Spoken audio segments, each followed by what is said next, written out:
Radhe Laddu Gopal channel में आप सबका स्वागत है। आज कान्हा की देव उठनी एकादशी है तो उसकी कथा सुने। कान्हा की देव उठनी एकादशी कथा पसंद आए तो लाइक सुनिए जरूर, सुनने से बहुत पुण्य मिलते हैं। एकादशी व्रत कथा दीपावली के पश्चात कार्तिक शुक्ला एकादशी को देव उठनी या देव उठान होता है। इस दिन सारे घर को लीप पोत कर साफ करना चाहिए। आंगन में खड़िया मिट्टी और गैरू से रंगोली काटनी चाहिए। आंगन के बीचों बीच या फिर एक ओखली में गैरू से चित्र बनाकर पूड़ी पकवान मिष्टान बेर सिंगाड़े ऋतुफल और गन्ना उस स्थान पर रखकर एक परात अथवा डलिया से ढक लिया जाता है तथा एक दीपक भी जला दिया जाता है। रात्रि में परिवार के सभी सदस्य देवताओं को विष्णु भगवान सहित पूजा और भजन कीर्तन करते हैं। इसके साथ ही घड़ियाल बजाकर या थाली बजाकर इस प्रकार कहें, उठो देव बैठो देव आंगुड़िया चटकाओ देव।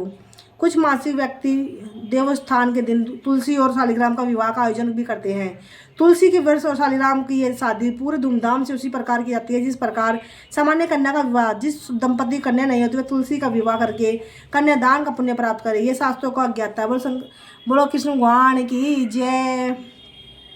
ब्रह्मा जी बोले कि हे मुनिश्रेष्ठ, अब आप पापों को नष्ट करने वाली पुण्य तथा मुक्ति को देने वाली प्रबोधिनी एकादशी का महत्व सुनिए। भागीरथी गंगा मनुष्य को तब ही फल मिल देता है जब तक कि कार्तिक मास की प्रबोधिनी एकादशी नहीं आती। तीर्थ नदी समुद्र आदि तब फल देते हैं जब प्रबोधिनी एकादशी नहीं आती। कार्तिक मास शुक्ल पक्ष की प्रबोधिनी एकादशी के व्रत का फल और सहस्त्रमेध 100 राज्य सूर्य यज्ञ के फल के बराबर होता है। नारद जी ने पूछा कि हे पिता, एक संध्या को भोजन करने से रात्रि में भोजन करने तथा पूरे दिन उपवास करने से क्या क्या फल मिलता है, उसे आप समझाइए। ब्रह्मा जी बोले कि हे नारद, एक संध्या को भोजन करने से 1 जन्म की रात्रि में भोजन करने से 2 जन्म तथा पूरे दिन उपवास करने से 7 जन्म का समस्त पाप नष्ट हो जाते हैं। जिस वस्तु को त्रिलोक से मिलना दुष्प्राय है वह वस्तु प्रबोधिनी एकादशी के व्रत से मिल जाती है। प्रबोधिनी एकादशी के व्रत के प्रभाव से समेरु पर्वत के समान कठिन पाप सन्मात्र से ही नष्ट हो जाते हैं। अनेक पूर्व जन्म के किए हुए बुरे कर्मों को प्रबोधिनी एकादशी का व्रत क्षण भर में नष्ट कर देती है। जो मनुष्य अपने भवसागर के अनुसार इस प्रबोधिनी एकादशी के विधि पूर्वक व्रत करते हैं उन्हें पूर्ण फल मिलता है। हे मनुष्य, जो मनुष्य श्रद्धा पूर्वक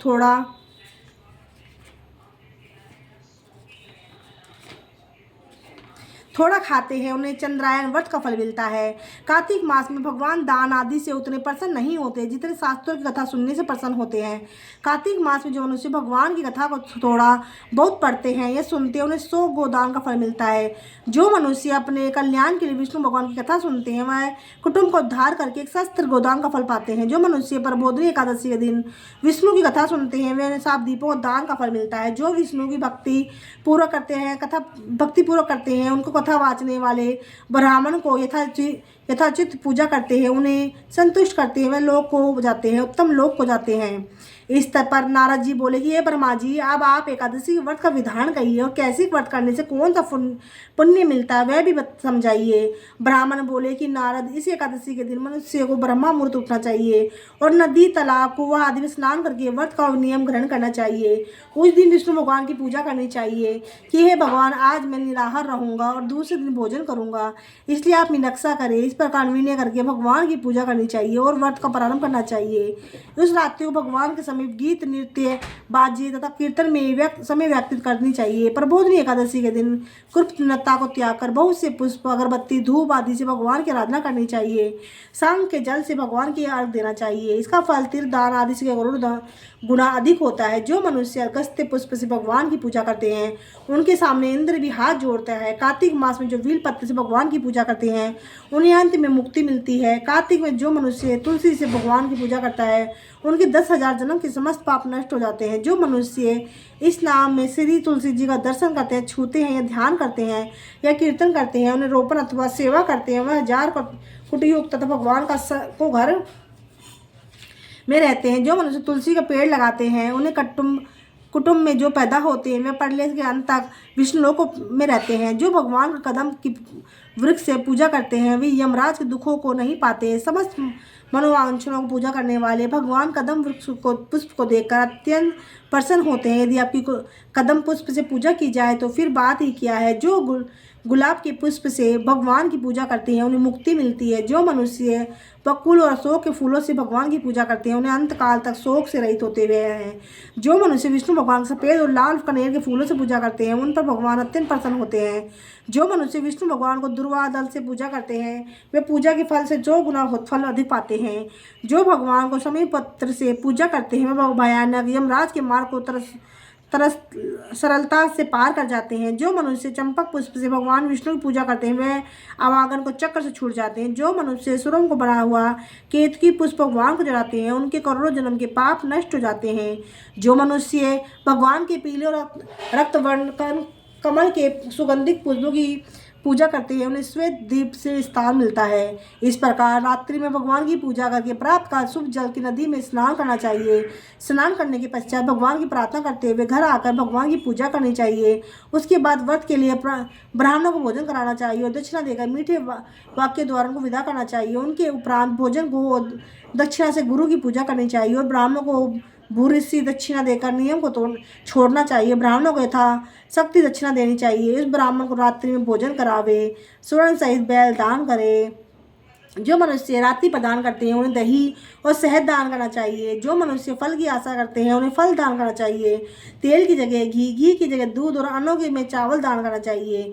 जो मनुष्य इस व्रत में भूमि पर शयन करते हैं उन्हें सब वस्तुओं सहित शय दान करनी चाहिए। जो मनुष्य मौन धारण करते हैं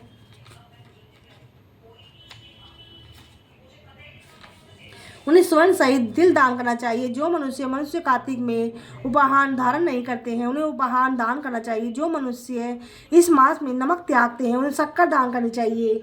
जो मनुष्य नित्य प्रति देव मंदिरों में दीप जलाते हैं उन्हें स्वर्ण या तांबे के दीप तथा घी तथा बत्ती सहित दान करना चाहिए। जो मनुष्य चतुर्मास व्रत में किसी वस्तु को त्याग देते हैं उसे उस दिन से पुण्य ग्रहण करनी चाहिए। जो मनुष्य प्रबोधनी एकादशी के दिन विधि पूर्वक व्रत करते हैं उन्हें अत्यंत सुख मिलता है और अंत में स्वर्गलोक को जाते हैं। जो मनुष्य चतुर्मास व्रत को बिना किसी विघ्न के पूरा कर देते हैं उन्हें दोबारा जन्म नहीं मिलता।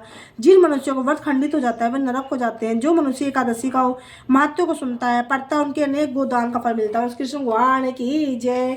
श्री कृष्ण गोविंद हरे मुरारी हे नाथ नारायण वासुदेवा। श्री कृष्ण गोविंद हरे मुरारी हे नाथ नारायण वासुदेवा। श्री कृष्ण गोविंद हरे मुरारी हे नाथ नारायण वासुदेवा। श्री कृष्ण गोविंद हरे मुरारी हे नाथ नारायण वासुदेवा। श्री कृष्ण गोविंद हरे मुरारी हे नाथ नारायण वासुदेवा। कृष्णा कृष्णा कृष्णा कृष्ण भगवान की जय।